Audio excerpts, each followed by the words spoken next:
I haven't seen my mom since I was 14. Should I get back in contact with her, or leave it all in the past? Hi. Before I start, I want to say that this story is very long and is something that I've been mulling over for a long time. I decided to create a throwaway account in order for me to seek advice from people other than friends and family members. I understand that this story may seem quite far-fetched and strange, so I will try not to embellish any details and give an accurate portrayal of my experience and what really happened. I'm not the best storyteller, so apologies if it seems disjointed in places, but I tried to maintain some form of continuity in regards to the timeline of events. It should also go without saying that I won't refer to any of the people by their actual names. So to start off, my name is John, 29. I have 3 sisters: Ashley, 30, with my mother, Mariah, and my dad, Clint. My other 2 sisters were Chloe, 38, and Marilyn, 41, with the latter 2 being from my dad's first marriage. I was effectively a mute until I was 3, and was unable to properly speak until I was 5. I was diagnosed with dyslexia and attended a school that had a department that specialized in speech and language therapy. During this time, my mom and dad's marriage was hanging on by a thread. Me and my sister Ashley had many au pairs growing up. An au pair is essentially like a nanny who lives at the house, normally a university student. This was because my mom and dad worked nights pretty much all of the week. My dad later told me that he was lying on their bed reading a book when my mom burst in and told him that she wanted a divorce, and that she was going to take everything that he had. My dad, surprised and enraged, grabbed my mom by the throat for a few seconds. She used to joke that his eyes would go black whenever he got angry, a nod to a Shania Twain song of which my mom was a big fan. He let go after a few seconds and left the house. He instantly went up to my nan and granddad's house, my mother's parents, and told them what happened and what he did in the aftermath.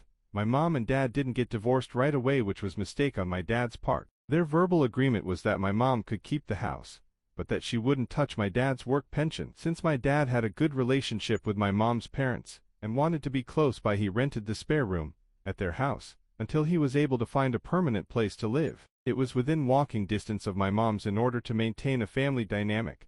I do remember a handful of times my dad staying over seemingly in order to work on their marriage, but nothing came of it. Over the course of about 5 years, my mom dated numerous men. One was physically abusive towards his son, another was physically abusive towards me, to which my mom instantly kicked him out of the house. Funny side note, one of the men who my mom dated was an idiot who attempted to clean the lawnmower whilst it was still running, almost cutting off his fingers, to which my dad remarked, "You know, I'm so glad you're here to look after my children." The weekends we would spend with my dad, we would spend time doing homework and watching old films like Police Dog and Jack the Giant Killer. My mom was loud and energetic. She would be the first person to jump up on stage to sing karaoke, and she was often the center of attention, but she was also diligent and kind. Looking back, we suspected that she could be bipolar, but she was never diagnosed, so we don't know for sure. My dad was more reserved, stoic, and strict, but never abusive or cruel.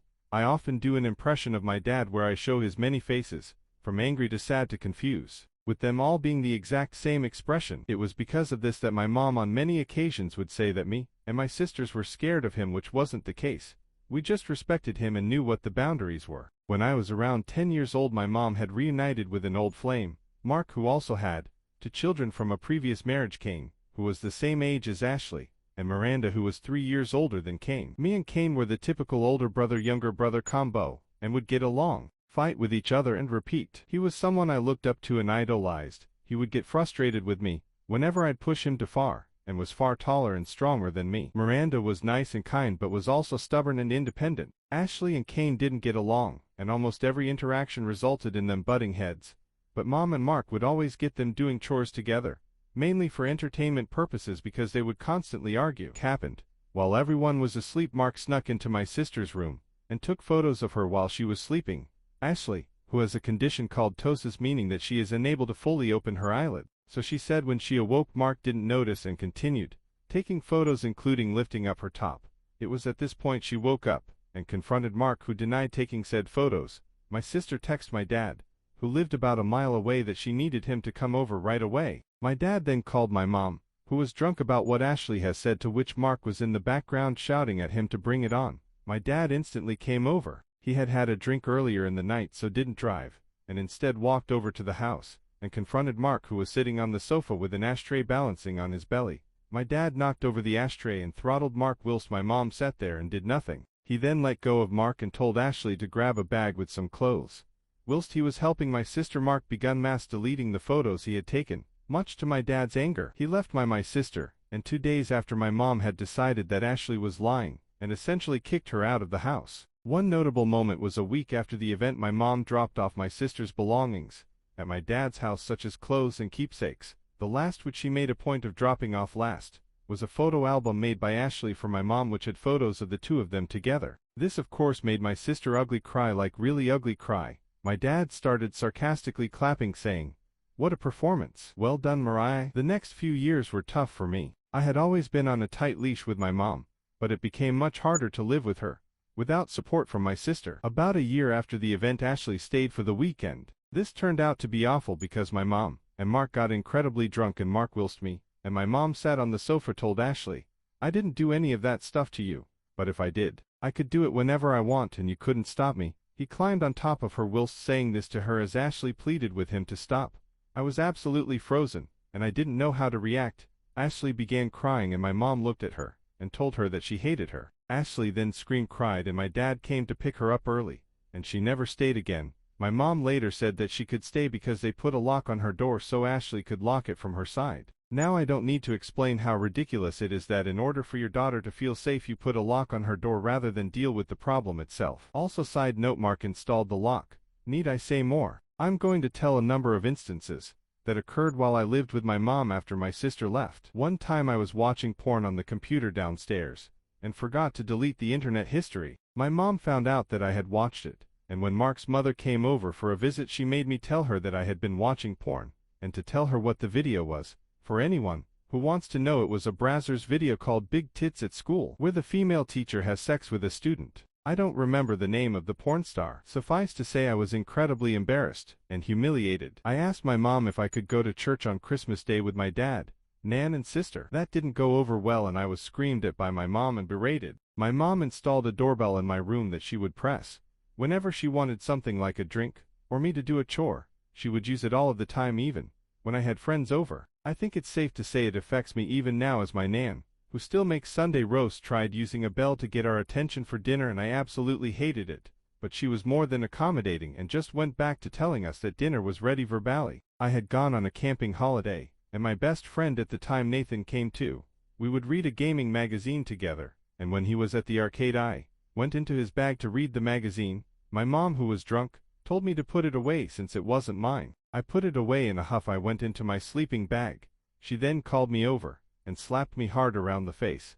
I ran away and spent the entire night up until 9 a.m. the next day away from the tent and slept outside. I wasn't allowed to go outside unless it was to school, to walk the dogs, or to a specific friend's house, meaning that I wasn't allowed to go to the local park to play with friends or anything like that. I lived with my dad and sister and we received no financial support from our mom, who had put the house up for sale but left in the caravan with Mark after they were acquitted of the charges.